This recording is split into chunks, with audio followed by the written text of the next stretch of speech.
ನಮಸ್ಕಾರ, ಸಾಕಿ ಕುಕಿಂಗ್ ಫೈಲ್ಸ್ಗೆ ಸ್ವಾಗತ. ನಾನು ಸೌಮ್ಯ. ಮಂಗಳೂರು ಸೌತೆಕಾಯಿ ಬಳಸಿಬಿಟ್ಟು ದೇವಸ್ಥಾನದಲ್ಲಿ ಮಾಡುವಂಥ ಸಾಂಬಾರನ್ನ ಮನೇಲೇ ಯಾವ ಥರ ಮಾಡ್ಕೊಳೋದು ಅಂತ ತೋರಿಸ್ಕೊಡ್ತಾ ಇದ್ದೀನಿ.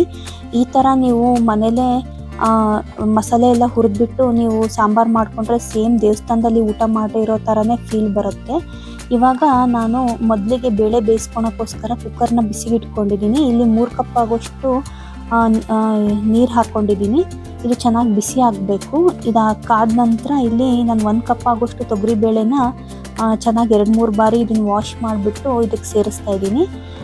ಇದಕ್ಕೂ ಕೂಡ ಚೆನ್ನಾಗಿ ಬಿಸಿ ಆಗಬೇಕು. ಆಮೇಲೆ ನೀವು ತೊಗರಿ ಬೇಳೆನ ಸೇರಿಸ್ಕೊಳ್ಳಿ. ಇಲ್ಲಿಗೆ ಅರ್ಧ ಟೀ ಸ್ಪೂನ್ ಆಗೋಷ್ಟು ಅರಿಶಿನದ ಪುಡಿ ಮತ್ತು 1 ಟೀ ಸ್ಪೂನ್ ಆಗೋಷ್ಟು ಕುಕ್ಕಿಂಗ್ ಆಯಿಲ್ನ ಹಾಕ್ಕೊಂಡ್ಬಿಟ್ಟು ಇದನ್ನು ಚೆನ್ನಾಗಿ 3-4 ವಿಷಿಲು ಇದು ಚೆನ್ನಾಗಿ ಬೇಯಬೇಕು. ಇದು ಆದಷ್ಟು ಚೆನ್ನಾಗಿ ನೀವು ಬೇಯಿಸ್ಕೊಂಡ್ರೆ ಸಾಂಬಾರು ತುಂಬಾ ರುಚಿಯಾಗಿ ಬರುತ್ತೆ.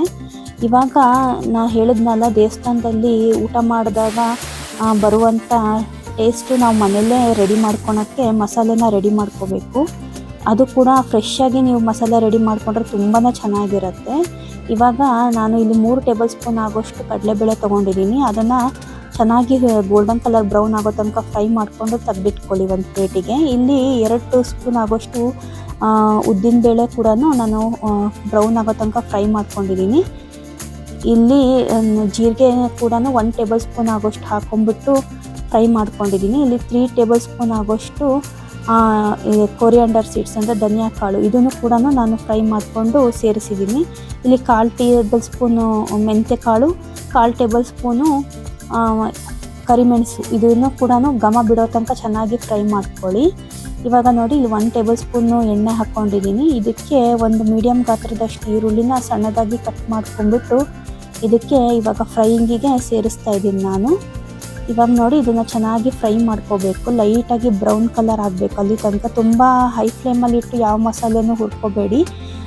ಅದು ಸ್ವಲ್ಪ ಸೀದೋದ್ರೂ ಆ ಫ್ಲೇವರ್ ಹೊರಟೋಗ್ಬಿಡುತ್ತೆ. ಇಲ್ಲಿ ಒಂದು 5-6 ಎಸಳು ಬೆಳ್ಳುಳ್ಳಿ ಕೂಡ ಹಾಕ್ಕೊಂಡ್ಬಿಟ್ಟು ಫ್ರೈ ಮಾಡ್ಕೊಂಡು ತೆಗೆದಿಟ್ಕೊಂಡಿದ್ದೀನಿ. ಇಲ್ಲಿ 10-12 ಬ್ಯಾಡಗಿ ಮೆಣಸಿನ್ಕಾಯಿನೂ ಕೂಡ ಚೆನ್ನಾಗಿ ಬಿಸಿ ಮಾಡಿಕೊಂಡು ಫ್ರೈ ಮಾಡಿ ತೆಗೆದಿಟ್ಕೊಂಡಿದ್ದೀನಿ. ಇಲ್ಲಿ ನಾನು 1.5 ಟೇಬಲ್ ಸ್ಪೂನ್ ಆಗೋಷ್ಟು ನಾನು ಬೆಲ್ಲ ಸೇರಿಸ್ಕೊಂಡಿದ್ದೀನಿ. ಇದು ಮೇನ್ ಇಂಗ್ರೀಡಿಯೆಂಟ್ಸ್ ಈ ಸಾಂಬಾರಿಗೆ. ಇಲ್ಲಿ ರುಚಿಗೆ ತಕ್ಕಷ್ಟು ಉಪ್ಪು ಮತ್ತು 1 ನಿಂಬೆಹಣ್ಣು ಗಾತ್ರದಷ್ಟು ಹುಣಸೆ ಹಣ್ಣು. ಇದು ನೀವು ರಸ ಕೂಡ ಇದಕ್ಕೆ ನೀವು ಸೇರಿಸ್ಕೋಬೋದು. ನೀವು ಹುಳಿ ಜಾಸ್ತಿ ಊಟ ಮಾಡಲ್ಲ ಅನ್ನೋರು ನೋಡ್ಕೊಂಬಿಟ್ಟು ಹಾಕ್ಕೊಳ್ಳಿ. ಈ ಸಾಂಬಾರು ಸೌತೆಕಾಯಿ ಸ್ವಲ್ಪ ಹುಳಿ ಇರುತ್ತೆ, ಅದಕ್ಕೋಸ್ಕರ ಹುಳಿನೂ ಕೂಡ ನೀವು ನೋಡ್ಕೊಂಬಿಟ್ಟು ಸಾಂಬಾರಿಗೆ ಸೇರಿಸ್ಕೋಬೇಕಾಗತ್ತೆ. ಇವಾಗ ನೋಡಿ, ಆಚೆ ಈಚೆ ನಾನು ಈ ಥರ ಕಟ್ ಮಾಡ್ಕೊತಾ ಇದ್ದೀನಿ. 2 ಭಾಗ ಮಾಡಿಕೊಂಡು ಒಳಗಡೆ ಇರೋ ತಿರುಳು ಸಮೇತ ಎಲ್ಲ ತಕ್ಕೊಂಬಿಡಬೇಕು. ಮತ್ತು ಮೇಲ್ಗಡೆ ಇರೋ ಸಿಪ್ಪೆ ಕೂಡ ನಾವು ಇದನ್ನು ಕಟ್ ಮಾಡ್ಕೋಬೇಕಾಗತ್ತೆ. ಇವಾಗ ನೋಡಿ, ಈ ಥರ 2 ಕಟ್ ಮಾಡ್ಕೊಂಬಿಟ್ಟು ನಾನು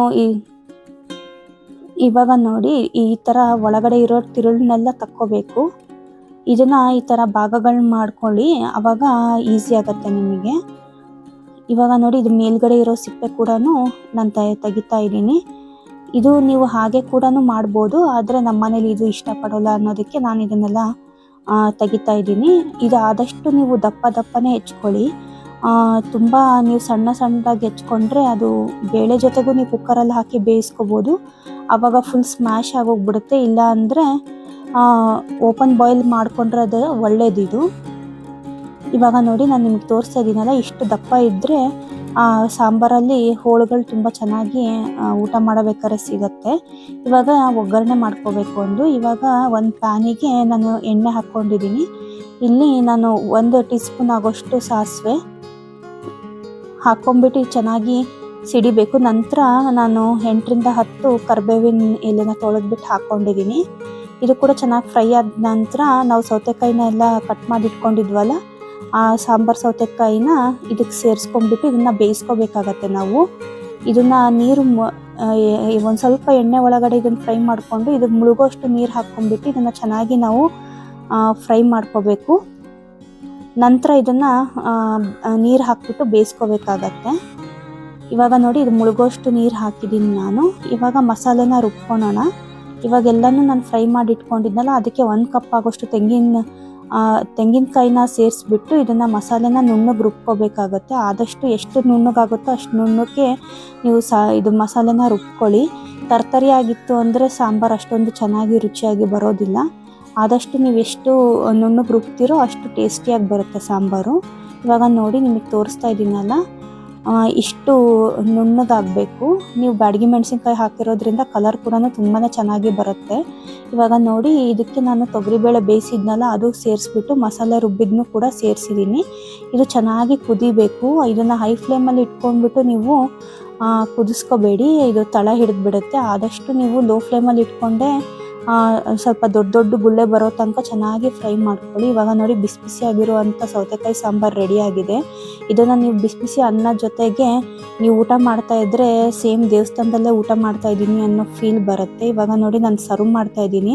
ಈ ಥರ ನೋಡಿ ಓಪನ್ ಬಾಯ್ಲ್ ಮಾಡೋದ್ರಿಂದ ನಮಗೆ ಸೌತೆಕಾಯಿ ಕೂಡ ಹೋಳು ಅದೇ ಥರನೇ ಇರುತ್ತೆ, ಕರಗೋಗಿರೋದಿಲ್ಲ. ಅದಕ್ಕೋಸ್ಕರನೇ ನಾನು ಓಪನ್ ಬಾಯ್ಲ್ ಮಾಡ್ಕೊಂಡಿರೋದು. ನಿಮಗೆ ಟೈಮ್ ಇಲ್ಲ ಅಂದರೆ ನೀವು ಕುಕ್ಕರಲ್ಲಿ ಕೂಡ ನೀವು ಇದನ್ನು ಮಾಡ್ಕೋಬೋದು, ಬೇಯಿಸ್ಕೋಬೋದು. ಇವಾಗ ನೋಡಿ ಒಮ್ಮೆ ಈ ಥರ ನೀವು ಮನೆ ಒಳಗಡೆ ಟ್ರೈ ಮಾಡಿ ಯಾವ ಥರ ಬಂತು ಅಂತ ನನಗೆ ಕಮೆಂಟ್ ಮುಖಾಂತರ ತಿಳಿಸಿ. ನಮ್ಮ ಚಾನಲ್ನ ಮೊದಲು ಬಾರಿಗೆ ನೋಡ್ತಾ ಇದ್ದರೆ ಸಬ್ಸ್ಕ್ರೈಬ್ ಮಾಡ್ಕೊಳ್ಳಿ, ನಿಮ್ಮ ಫ್ಯಾಮಿಲಿ ಫ್ರೆಂಡ್ಸ್ ಜೊತೆಗೆ ಶೇರ್ ಮಾಡಿ. ಮುಂದಿನ ವಿಡಿಯೋದಲ್ಲಿ ಸಿಗೋಣ. ಧನ್ಯವಾದಗಳು.